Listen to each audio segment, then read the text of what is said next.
Welcome back, everyone, to the deep dive.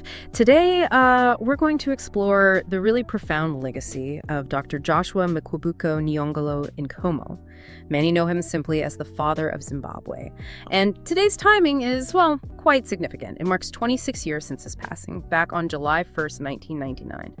So our mission, looking at the sources you've shared, is to really unpack the impact of this leader. Someone described as a fearless liberator, a voice for the oppressed, and it's just a powerful symbol of unity. Absolutely. And what's interesting, I think, is we're not just going to list achievements, the what. We want to delve into the why. Why does his work still resonate so much today? We'll be focusing, as the sources suggest, on that deep commitment he had to peace, to reconciliation, and importantly, to tangible development for his people. His vision really went beyond just political freedom. Okay, so let's start at the beginning then. His foundational role, Dr. Nkomo, was absolutely central, wasn't he, to Zimbabwe's freedom struggle, fighting colonial rule, alongside other really distinguished figures. We're talking President Mugabe, the current President Mnangagwa, too. His efforts were just instrumental in paving the way. Indeed they were. And if you look closely at the materials, his actions, even during the struggle, they were really rooted in this belief he had in peace, in unity. He had this vision, you see, of a Zimbabwe where everyone, regardless of race or tribe, just stood together.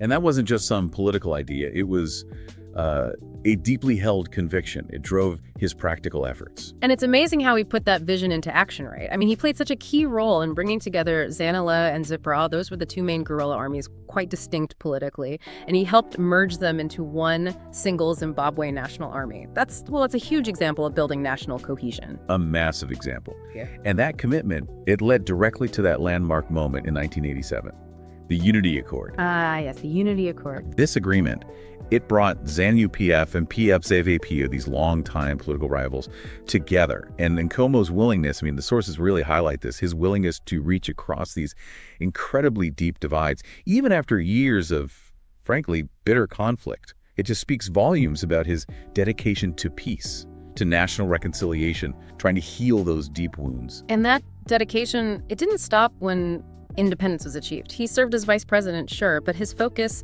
it always seemed to be on improving the daily lives of ordinary Zimbabweans, with actually a remarkable humility about him. It wasn't about the titles for him, was it? Not at all. It was about impact.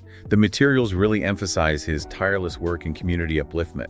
He was championing initiatives in, education, agriculture, providing really crucial support for war veterans, too. Right. He understood fundamentally that true liberation meant economic and social progress, right down at the grassroots level. And some of those development projects he pushed for were genuinely visionary. Tell us a bit about the Matabele Land Zambezi Water Project, for example. That one really stands out. Yeah, it does. One source actually calls him the brainchild of that project. Which is quite something. He was sourcing machinery from overseas to set up rural industries, directly boosting local economies. Oh, wow. But the Matabele Land Zambezi Water Project, that was particularly transformative. It involved channeling water all the way from the Zambezi River down to these really drought-prone areas.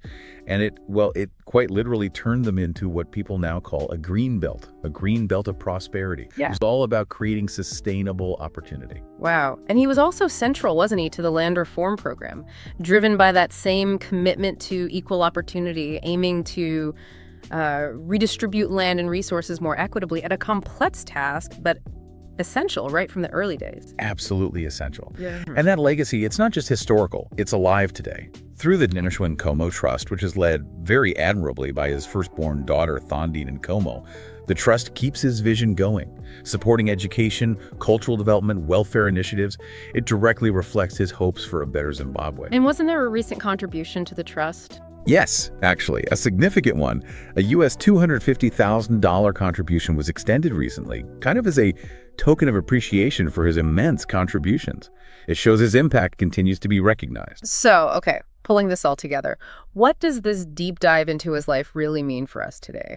We've talked about the enduring impact of Mdalawithu, that affectionate name people gave him, our elder, a figure who just consistently championed unity, reconciliation, and very practical development. If you look at the bigger picture, Nkomo's life, it really poses a fundamental question for all of us, doesn't it? How do leaders actually bridge divides? especially deep historical ones? How do they implement lasting, tangible change that benefits all citizens? Yeah, his life seems to show that real leadership, it often means dedicating, well, your entire life to cultivating that peace and prosperity. So thinking about this deep dive, what really stands out to you, the listener? His commitment to unity, maybe? That sustained effort in nation building? It feels like a powerful lesson even now, perhaps something to mull over. May his legacy truly continue to live on through generations to come.